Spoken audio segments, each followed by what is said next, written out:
Reject your sense of injury, and the injury itself disappears. Death smiles at all of us, but all a man can do is smile back. A person's worth is measured by the worth of what he values. If it is not right, do not do it. If it is not true, do not say it. Nowhere can a man find a quieter or more untroubled retreat than in his own soul. All is ephemeral, fame and the famous as well.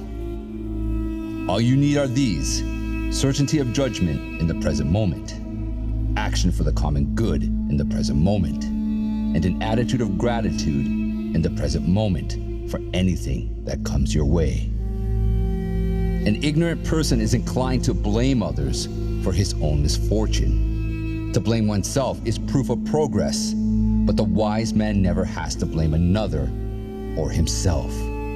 Our anger and annoyance are more detrimental to us than the things themselves which anger or annoy us. Pain is neither intolerable nor everlasting if you bear in mind that it has its limits. The object of life is not to be on the side of the majority, but to escape finding oneself in the ranks of the insane. Waste no time arguing about what a good man should be. Be one. Live not as though there were 1,000 years ahead of you. Fate is at your elbow. Make yourself good while life and power are still yours. Accustom yourself to attend carefully to what is said by another, and as much as it is possible, try to inhabit the speaker's mind. All our efforts must be directed towards an end, or we will act in vain. If it is not the right end, we will fail utterly. As if you had died, and your life had extended only to this present moment, use the surplus that is left to you to live from this time onward according to nature. Confine yourself to the present. Death and life, success and failure, pain and pleasure, wealth and poverty, all these happen to good and bad alike, and they are neither noble nor shameful, and hence neither good nor bad. Death and pain are not frightening. It is the fear of pain and death we need to fear, which is why we praise the poet who wrote, "Death is not fearful, but dying like a coward is." Do not act as if you were going to live 10,000 years. Death hangs over you. While you live, while it is in your power, be good. Don't let outward appearances mislead you into thinking that someone with more prestige, power, or some other distinction must on that account be happy. Even the smallest thing should be done with reference to an end. Every day as it comes should be welcomed and reduced forthwith into our own possession as if it were the finest day imaginable. What flies past has to be seized at. Forget everything else. Keep hold of this alone and remember it. Each of us lives only now, this brief instant. The rest has been lived already, or is it impossible to see? He who lives in harmony with himself lives in harmony with the universe. I say that virtue is more valuable than wealth to the same degree that eyes are more valuable than fingernails. If you are distressed by anything external, the pain is not due to the thing itself, but to your estimate of it, and this you have the power to revoke at any moment. If you have been placed in a position above others, are you automatically going to behave like a despot? Remember who you are and whom you govern, that they are kinsmen, brothers by nature, fellow descendants of Zeus. In a little while, you will have forgotten everything. In a little while, everything will have forgotten you.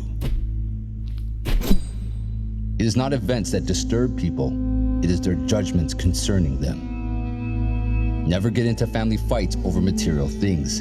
Give them up willingly, and your moral standing will increase in proportion. No man can escape his destiny, the next inquiry being how he may best live the time that he has to live. Nothing important comes into being overnight. Even grapes or figs need time to ripen. If you say that you want a fig now, I will tell you to be patient. First, you must allow the tree to flower, then put forth fruit. Then you have to wait until the fruit is ripe.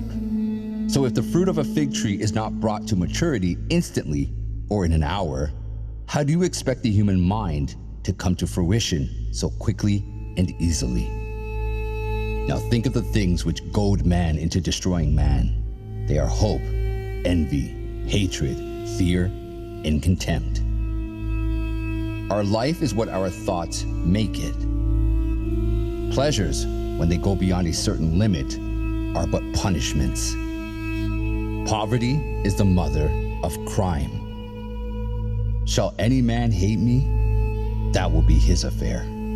But I will be mild and benevolent toward every man, and ready to show even him his mistake, not reproachfully, nor yet as making a display of my endurance, but nobly and honestly. Someone bathes in haste. Don't say he bathes badly, but in haste. Someone drinks a lot of wine. Don't say he drinks badly, but a lot. Until you know their reasons, how do you know that their actions are vicious? The best answer to anger is silence. The happiness of your life depends upon the quality of your thoughts. Therefore, guard accordingly, and take care that you entertain no notions unsuitable to virtue and reasonable nature. The more we value things outside our control, the less control we have. The soul becomes dyed with the color of its thoughts. Think of all the years passed by in which you said to yourself, I'll do it tomorrow. And how the gods have again and again granted you periods of grace of which you have not availed yourself. It is time to realize that you are a member of the universe, that you are born of nature itself, and to know that a limit has been set to your time. Use every moment wisely to perceive your inner brilliance. Whatever happens to you has been waiting to happen since the beginning of time. When another blames you or hates you, or when men say anything injurious about you, approach their poor souls, penetrate within, and see what kind of men they are. You will discover that there is no reason to be concerned that these men have this or that opinion about you. Whenever externals are more important to you than your own integrity, then be prepared to serve them the remainder of your life. Whenever you are about to find fault with someone, ask yourself the following question: what fault of mine most nearly resembles the one I'm about to criticize? Why should we feel anger at the world as if the world would notice?